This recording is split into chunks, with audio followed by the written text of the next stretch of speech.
देश के अंदर जब भी तानाशाही होता है ना तो लोगों के अंदर एक गुस्सा होता है। अगर मोदी जी नहीं डरता तो सोना मंजू को उठा के थोड़ी लेके जाता। अगर मोदी जी वाकई सच्चा नेता था, अच्छा पीएम था, तो इनसे बातचीत करना चाहिए था। बातचीत से भी तो हाल होता है ना सर। तो चोरी छुप के लेके जाओगे, कैसे ले जाओगे? एक साइंटिस्ट को ऐसे ले जाओगे? एक यूपी में बैठा हुआ बाबा, वो कहता है मैं संत आदमी हूँ। कभी भी उनकी मुंह से मैंने कोई भी त्योहार के लिए मुबारकबाद नहीं सुना। खास करके जब भी सुनाओ भड़काऊ भाषण, फाड़ दो, चीर दो, रोड पे नमाज पढ़ने ना दो, ये सब बात करता है। अभी बात बताओ, इन लोग अगर शिक्षक होता, ये कॉलेज जो यूपी में तोड़ रहा है, उस कॉलेज को क्यों तोड़ रहा भाई? आदित्यनाथ ने कितना कॉलेज बनाया? 40-45 स्कूल बंद कर दिया यूपी में। बाबा है, 67 ये बाबा है, ये ढोंगी लोग है। अगर देश के अंदर बाबा है ना, दो आदमी को मानो, एक प्रेमानंद महाराज है और दूसरी है शंकराचार्य। इन लोग है अपने धर्म के लिए लड़ रहा है। ये धर्म के लिए लड़ रहा, ये धर्म के लिए कम लड़ता है, राजनीति के लिए ज्यादा लड़ता है आदित्यनाथ। बहुत लोग कहे मैं नहीं डरता आदित्यनाथ से, कभी ये सोच रहा हूँ मैं नहीं डरता हूँ। मैं इसलिए नहीं डरता हूँ, इनका चाटुकारी नहीं करता किसी का, कोई भी पार्टी का तलवा नहीं चढ़ता हूँ मैं, इसलिए इन लोगों से नहीं डरता हूँ। देखो, सबको अपने हक के लिए लड़ना चाहिए।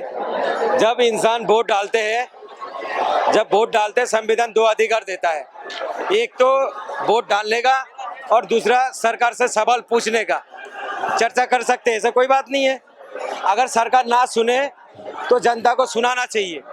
ये सरकार सुनता क्यों नहीं है? देखो, तानाशाही से तो कोई भी सरकार चलते नहीं है सर। जो देश तानाशाही करता है वो देश का बर्बादी ही होते हैं। हमारे देश के बताओ 17-18 बच्चा पेपर लीक होने पे खुदकुशी कर लिया, इसका जिम्मेदार कौन है? जो स्टूडेंट मर गया उनका माँ बाप जिम्मेदार है, या जो पेपर लिया वो जिम्मेदार है, या जो पेपर को लीक करा वो जिम्मेदार है? पहले बताओ। सरकार जिम्मेदार है इसके अंदर, तो सरकार को सुनना चाहिए। जब मोदी जी कहते हैं 140 करोड़ लोगों का मैं चौकीदार हूँ, मैं चौकीदार हूँ, जब पेपर लीक हो जाता तो चौकीदार कहाँ चले जाते? मुझे समझ में नहीं आता। बार बार कहता है मैं 56 इंच का सीना है मेरा, कभी कभार कहते हैं देश का डंका बज रहा है, कभी कह रहा विश्व गुरु बन रहा है। हमारा भारत के अंदर मोदी जी कहता है विश्व गुरु बन रहा, मैं तारीफ करता चलिए विश्व गुरु बना रहे हो आप। तो ऐसा विश्व गुरु है जो हमारा पड़ोस का देश में, हमारा पड़ोस का देश जो बांग्लादेश है, मैं बांग्लादेश के तारीफ कर रहूंगा तो अनबक मुझे कमेंट करेगा। तारीफ पता है क्यों कर रहा हूँ? मजबूर हूँ तारीफ करने के लिए, मजबूर हो गया मैं। बांग्लादेश के अंदर हमारा भारत का 9,500 स्टूडेंट MBBS डॉक्टर पढ़ाई कर रहा है, बताओ। और मोदी जी क्या कह रहा है? विश्व गुरु बन रहा है, डंका बज रहा है। और एक शर्म की बात और है, बांग्लादेश का 2,500 बच्चा हमारे देश में पढ़ रहा है। अब बताओ, बांग्लादेश कितना छोटा है और हमारा भारत के स्टूडेंट 9,500 पढ़ रहा है। और पता क्या क्यों पढ़ रहा है? मजबूरी है हमारे देश का स्टूडेंटों को। उस देश में जब पढ़ाई करने जाता, 5 साल की कोर्स होता है, तो 28 लाख 29 लाख रुपया लगता है 5 साल में। MBBS डॉक्टर बन के उनके पास सर्टिफिकेट आ जाता है। और हमारे भारत में पता कितना लगते हैं? 2.25 करोड़ रुपया लगता है। आप दे दोगे? ये भाई दे देगा? मैं दे दूंगा 2.25 करोड़ रुपया की। तो मजबूर है। तो देश के अंदर इसलिए बार बार पेपर लीक करता है जब बाहर देश में जाकर पढ़ाई करे। आप बताओ, बाहर देश में अगर कोई हमारे देश का स्टूडेंट अगर पढ़ने जा रहा है, हमारे देश का जो मुद्रा है वो बाहर जा रहा है, देश का कमजोरी हो नहीं रहा है। आप विश्व गुरु कह रहे हो, मैं आपके सपोर्ट कर रहा हूँ। देखो, हर व्यक्ति को, मोदी जी बड़ा पद में है, हाँ मोदी जी से हम नफरत तो कर सकते हैं, उसमें रीजन 2 तरीका है। उनके नीति का नफरत कर सकते हैं हम, उनका नहीं। वो PM आदमी है, PM का समर्थन करना चाहिए, इज्जत करना चाहिए, सम्मान करना चाहिए। वो हमारे देश का माई बाप होता है, मुखिया होता है, मगर मुखिया को भी दायरे में चलना चाहिए। क्या दायरा होना चाहिए? देखो, दायरे में इसलिए चलना चाहिए, जब भी हमारा देश के अंदर पेपर लीक हो जाता है, मोदी जी का मुंह पे टेप लग जाता है, बोलते ही नहीं है। अगर कहीं पर भी हिंदू मुसलमान का मुद्दा आएगा, जहां देखता आप जो है ये नफरत फैलाएंगे, देश का मुद्दा को बाकी चीजों से हट जाएगा।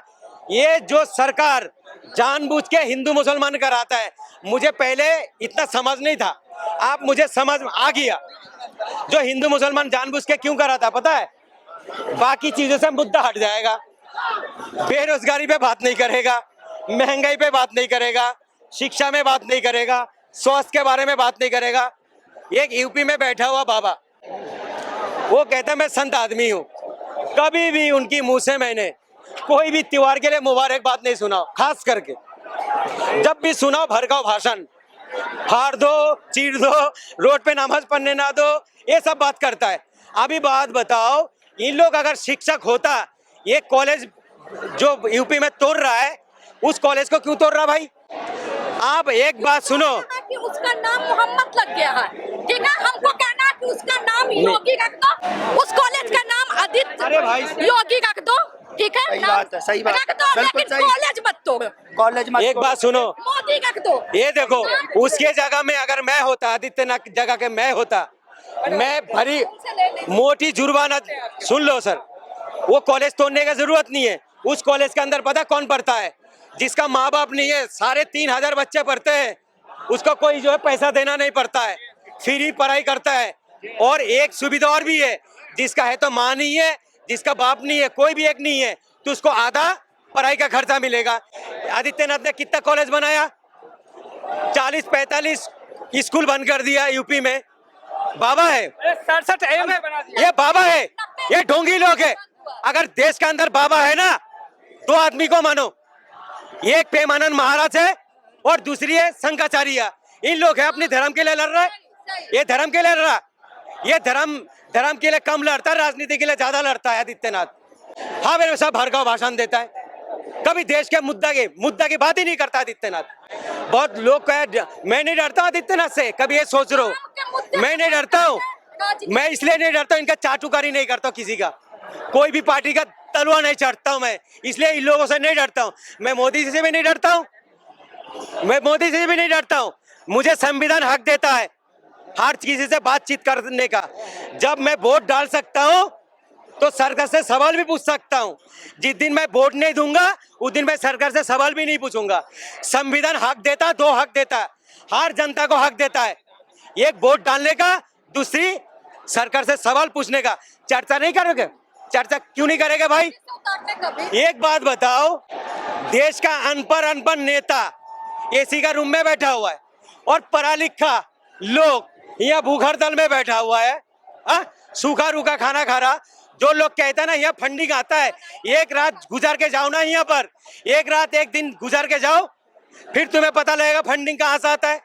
फंडिंग अगर आता, यहाँ तो मुर्गा मच्छी चलता है, यहाँ तो सोगी रोटी खाता है, दाल सब्जी खाता है, गर्म पानी पीते हैं। मुट्ठी भर लोग हैं, मुट्ठी भर। एक बात सुनो, जो देश तानाशाही करता है ना, आप इटली का एक इतिहास पढ़ लेना।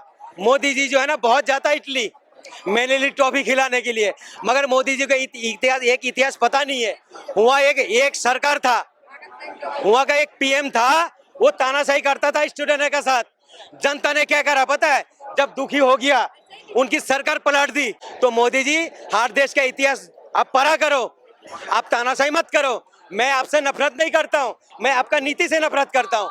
मोदी जी ने बोला था सबके साथ सबका विश्वास, ये बोला था, मैंने बोला था मोदी जी बहुत अच्छा है।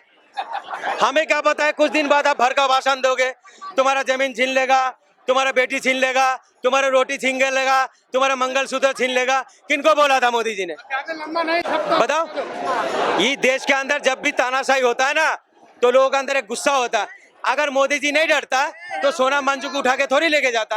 अगर मोदी जी वाकई सच्चा नेता था, अच्छा पीएम था, तो इनसे बातचीत करना चाहिए था। बातचीत से भी तो हाल होता है ना सर। आगे आप तबीयत खराब थी इसीलिए लेके हॉस्पिटल। तो चोरी छुप के लेके जाओगे, ऐसे ले जाओगे, एक साइंटिस्ट को ऐसे ले जाओगे बना के ले जाएंगे, यार? ये कैसे बातें करते हो यार?